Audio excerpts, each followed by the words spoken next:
A boy was born wearing braces because his dentist father kept telling him that candy was the most poisonous thing in the world. The boy had treasured a piece of candy for 5 years, but his father threw it straight into the furnace. Watching it melt, the boy felt heartbroken. The next day, while cleaning the furnace, he found a piece of chocolate that hadn't melted. Taking advantage of his father's absence, he quickly unwrapped it and put it in his mouth. This was the first time Wonka had ever tasted candy, and he instantly became obsessed with it. From then on, whenever he had pocket money, he secretly bought all kinds of candies and hid away to taste them. After eating each flavor, he would write down its characteristics. 1 year later, a strange idea came to him. He wanted to build a chocolate factory, but his dentist father hated candy more than anything. He immediately refused Wonka's dream and warned him that if he ever touched candy again, he would never see him.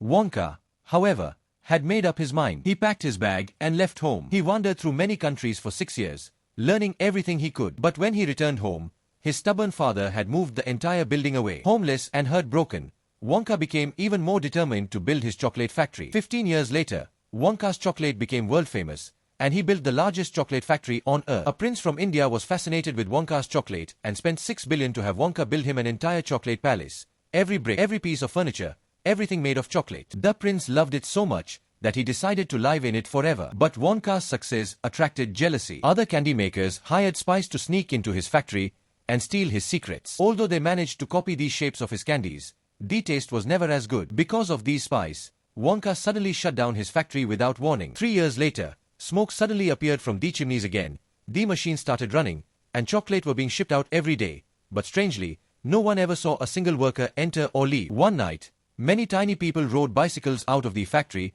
and handed out flyers. This was Wonka's plan. He had hidden 5 golden tickets inside random chocolate bars shipped across the country. Whoever found a ticket could enter the chocolate factory and eat whatever they wanted. The child who reached the end would receive a mysterious grand prize. The world went crazy. Wonka chocolate sold out everywhere. A little girl wanted a golden ticket, so her father bought every chocolate bar in an entire city and hired workers to open them. As expected, she got a golden ticket. The second winner was a genius boy. By calculating the factory's chocolate production schedule, he figured out exactly which batch and location held a golden ticket. In the end, I only had to buy 1 candy bar. How did it taste? I don't know. I hate chocolate. The third winner was a chubby boy who ate chocolate for every meal. While eating, he luckily found a golden ticket, and he couldn't stop eating even during the interview. The fourth winner was a competitive blonde girl who had to be first in everything. Her living room was filled with trophies. Within 3 days, 4 tickets had been found. Only 1 remained. In a slum, a boy named Charlie felt disappointed. His family was extremely poor.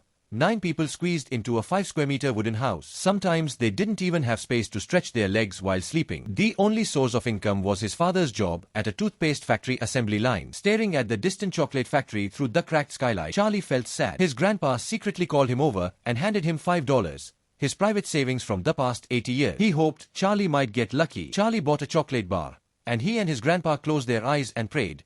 But there was no golden ticket. With no more money, he had no chance left. But on the way home, he suddenly found $10 on the ground. Overjoyed, he ran back to the shop and bought another bar. When he opened it, a golden ticket gleamed inside. Charlie was shocked. An old man beside him offered $20 for it. A woman offered $10,000. But the shopkeeper told Charlie not to sell it and to run home. Charlie rushed home with the good news. His paralyzed grandpa even jumped out of bed in excitement. But Charlie said he wanted to give up the tour. The family needed money more, and someone was willing to pay $10,000. His grandpa immediately scolded him. Only a dummy would give up a chance like this for something as common as money. Are you a dummy? With his family's encouragement, Charlie joined the other 4 winners and entered the factory with Wonka. Inside, everyone was stunned. Not only was the place beautiful, but everything was edible. The waterfall was melted chocolate. The grass was chocolate. The trees and their fruits, chocolate. And dozens of tiny workers, Oompa Loompas, worked happily. They had never left the factory. This was why no human workers were ever seen. Everyone explored happily, except the greedy chubby boy, who was stuffing everything into his mouth. Trying to drink from the chocolate river, he fell in. A pipe sucked him up, and he disappeared. Wonka calmly told his mother to follow the small workers to find him. The rest continued there to on a chocolate boat. They arrived at the gum room, where chewing gum changed flavor according to one's mood, and 1 piece could replace 3 meals. Sounds like my kind of gum. I'd rather you didn't. It's not fully tested yet. I'm the world record holder in chewing gum. I'm not afraid of anything. The blonde girl ignored Wonka's warning and chewed the gum. Slowly her nose turned purple, spreading across her whole face and body. She swelled up into a giant blueberry. Her mother panicked, not because her daughter was in danger, but because I can't have a blueberry for a daughter. How is she supposed to compete? Another child eliminated. Next they entered the nut room, full of well-trained squirrels. These squirrels could test nuts by tapping them and instantly identify good or bad ones. The spoiled rich girl wanted one. Daddy, I want a squirrel. Get me one. When Wonka refused to sell, she became furious. If you won't get me a squirrel, I'll get one myself. She climbed inside, but these squirrels stared at her, judged her, then swarmed over her. One tapped her head and declared, "She's a bad nut." They tossed her into the garbage chute. Where are they taking her? To the incinerator. But don't worry, we only light it on Tuesdays. Today is Tuesday. Her father hesitated at the chute entrance, and a squirrel kicked him in. Only Charlie and the genius boy were left. Wonka took them into a transparent elevator that could move up, down, sideways, even diagonally. He pressed a button, and the elevator shot through different areas of the factory. The candy mountain room, the cotton candy room, fireworks candy chambers, all unbelievably spectacular. Finally, they reached the television room.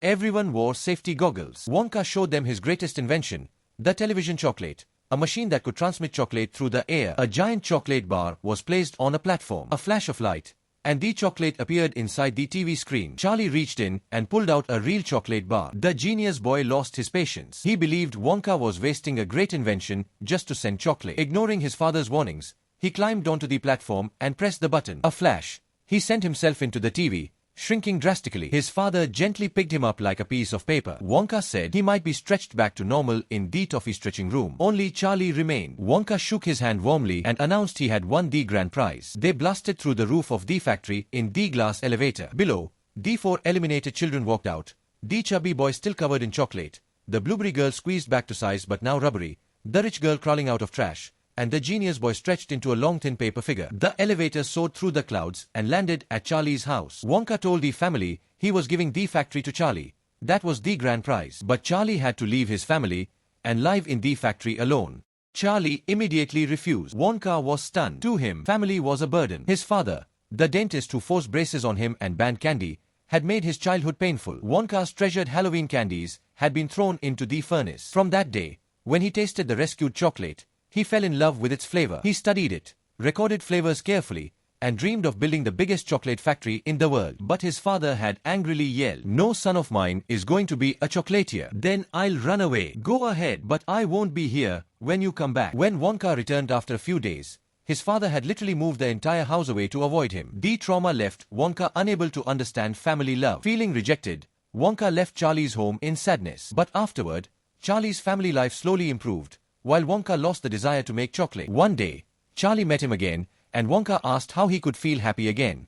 Charlie simply answered, "My family." Charlie realized Wonka had unresolved issues with his father. He offered to help Wonka reunite with him. They rode the elevator back to Wonka's old home, now standing alone in a snowy field. At first, his father didn't recognize him, until he inspected Wonka's teeth. "I haven't seen cuspid teeth like these since." "Hey, Dad." The two looked at each other awkwardly, then slowly hugged. Years of misunderstanding melted away. Later, Charlie received the real grand prize. He moved into the chocolate factory with his entire family. But in an unexpected twist, when Charlie grew up, he left the chocolate factory, became a doctor, and changed his name to Sean.